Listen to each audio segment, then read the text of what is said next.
Halo Sentusians, bagaimana kabar kalian? Dalam video kali ini, kita akan mempelajari tentang basic TPM atau Total Productive Maintenance. Sudah tahukah kalian dengan basic TPM? Yuk kita pelajari lebih lanjut agar kita memahami lebih dalam lagi terkait basic TPM. Total Productive Maintenance atau biasa disebut dengan TPM adalah sistem yang digunakan untuk meningkatkan kualitas produksi dengan pemeliharaan atau perawatan perlengkapan kerja seperti mesin, alat-alat kerja, dan equipment. Pada umumnya, mesin produksi diharapkan dapat terus berjalan agar mendapatkan hasil maksimal. Namun, sebelum kita membahas lebih dalam tentang TPM, kita harus pahami terlebih dahulu apa sih tugas utama tim maintenance. Dalam melakukan pemeliharaan dan perawatan mesin, tim maintenance memiliki 3 tugas utama, yaitu reactive maintenance, predictive maintenance, dan preventive maintenance. Reactive maintenance adalah maintenance yang dilakukan saat terjadinya breakdown. Terdapat beberapa tahap saat terjadi breakdown, atau biasa disebut dengan Service Maintenance Repair Order, atau SMRO.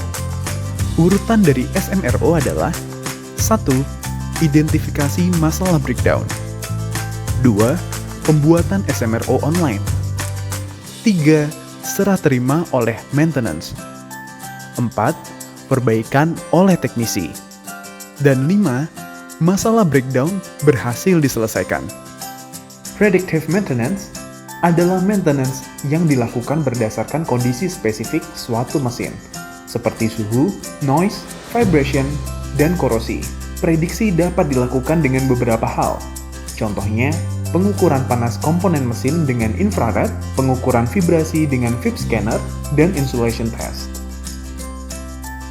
Preventive maintenance adalah suatu kegiatan pengecekan mesin untuk mencegah kerusakan mesin dan memperpanjang umur mesin. Macam-macam tindakan preventif antara lain clean, yaitu menjaga kondisi mesin selalu bersih. Lubricate, yaitu menjaga kondisi mesin selalu terlumasi. Alignment, yaitu memastikan bagian yang harus dipasang presisi sudah benar.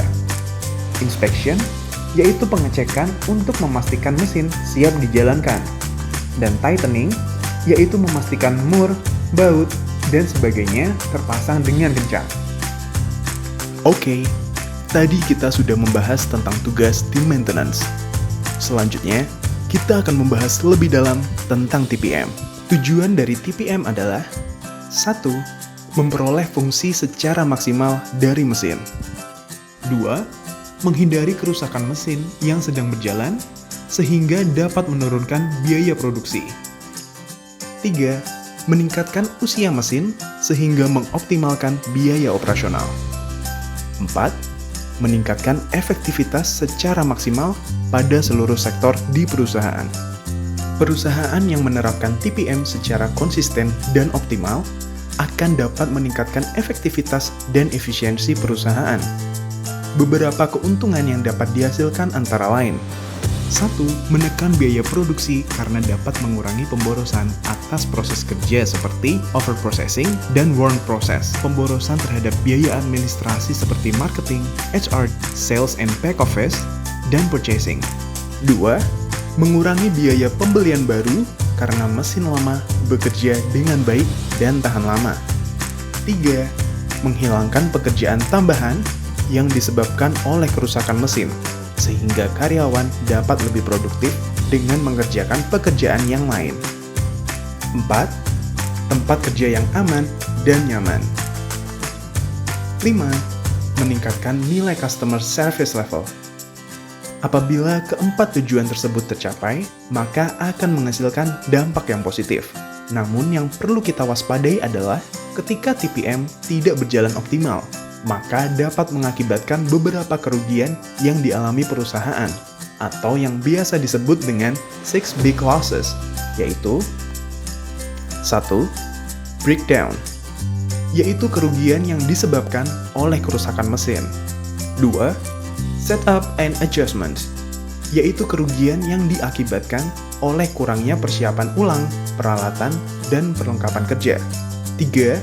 small stops, yaitu kerugian akibat terjadinya gangguan yang menyebabkan mesin tidak dapat beroperasi secara optimal. 4. Slow running, yaitu kerugian yang terjadi karena mesin berjalan lambat dan tidak sesuai dengan kecepatan yang diinginkan. 5. Reject loss, yaitu kerugian yang terjadi karena produk cacat atau tidak memenuhi standar output produk dan tidak bisa diproses ulang. 6. Startup defect, yaitu kerugian yang diakibatkan terjadi cacat produk saat awal mesin beroperasi atau startup. 8. Pilar TPM. Untuk menerapkan TPM di perusahaan, maka diperlukan beberapa elemen penting yang menjadi pondasi. Terdapat 8 elemen atau yang biasa disebut dengan 8 Pillars of TPM yang berfokus pada teknik proaktif dan preventif untuk meningkatkan kehandalan mesin dan peralatan produksi. Apa sajakah 8 elemen tersebut? Mari kita bahas lebih lanjut. 1. Autonomous maintenance atau perawatan otonom adalah peran operator dalam perawatan rutin seperti pembersihan mesin, pemberian lubrikasi atau minyak, dan inspeksi mesin. Dengan autonomous maintenance, mesin atau peralatan dapat dipastikan kebersihannya dan terlubrikasi dengan baik, sehingga dapat mengidentifikasi potensi kerusakan sebelum terjadi kerusakan yang lebih parah. 2. Planned maintenance atau perawatan terencana adalah program perawatan terencana yang menjadwalkan tugas perawatan berdasarkan tingkat rasio kerusakan yang pernah terjadi atau kerusakan yang diprediksi. Dengan planned maintenance, kerusakan mesin yang terjadi secara mendadak dapat diantisipasi dan dikendalikan lebih baik. 3. Quality maintenance atau perawatan kualitas adalah program perawatan kualitas mesin agar kualitas mesin selalu terjaga. Perawatan kualitas mesin ini mencakup cek kondisi mesin, prediksi, dan pencegahan kesalahan selama produksi berlangsung. Dengan menjaga kualitas mesin, biaya produksi pun lebih efisien karena resiko kerusakan mesin yang mengakibatkan kegagalan produk menjadi lebih kecil. 4. Focused improvement atau perbaikan terfokus adalah pembentukan kelompok kerja yang secara proaktif mengidentifikasi mesin atau peralatan kerja yang bermasalah dan memberikan solusi atau usulan-usulan perbaikan. Dalam kelompok kerja ini diharapkan terdapat karyawan-karyawan yang memaksimalkan talenta dan kemampuannya sehingga dapat meningkatkan produktivitas dan mencapai target perusahaan. 5. Early Equipment Management atau manajemen awal peralatan kerja merupakan pengetahuan dasar tentang peralatan atau mesin yang berasal dari pengalaman perbaikan dan perawatan yang sebelumnya. Pengetahuan dasar ini penting untuk memastikan mesin baru dapat mencapai kinerja yang optimal sesuai dengan waktu yang ditentukan. 6. Training and Education atau pelatihan dan pendidikan adalah pilar yang diperlukan untuk mengisi gap atau kesenjangan pengetahuan saat menerapkan TPM. Pengetahuan yang minim terhadap alat atau mesin beresiko menyebabkan kerusakan mesin dan mengurangi produktivitas yang dapat merugikan perusahaan. Pelatihan dan pendidikan diperlukan untuk meningkatkan kemampuan operator dalam melakukan perawatan dasar. Sedangkan untuk teknisi, pelatihan dan pendidikan diperlukan untuk meningkatkan kemampuannya dalam perawatan pencegahan serta menganalisa kerusakan mesin atau peralatan kerja. Pada level manager, pelatihan dan pendidikan dapat dilakukan untuk meningkatkan kemampuan dalam membimbing dan mendidik timnya untuk menerapkan TPM.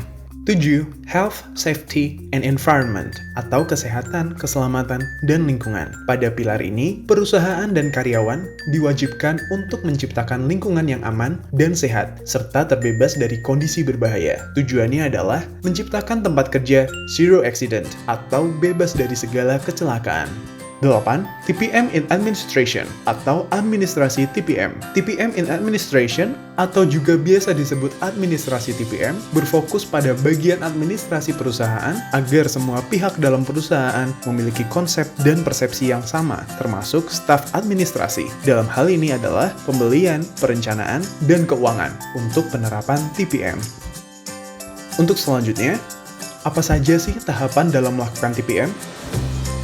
1. Melakukan evaluasi awal terhadap tingkat TPM saat ini. 2. Memperkenalkan konsep TPM dan mempromosikannya. 3. Membentuk komite TPM.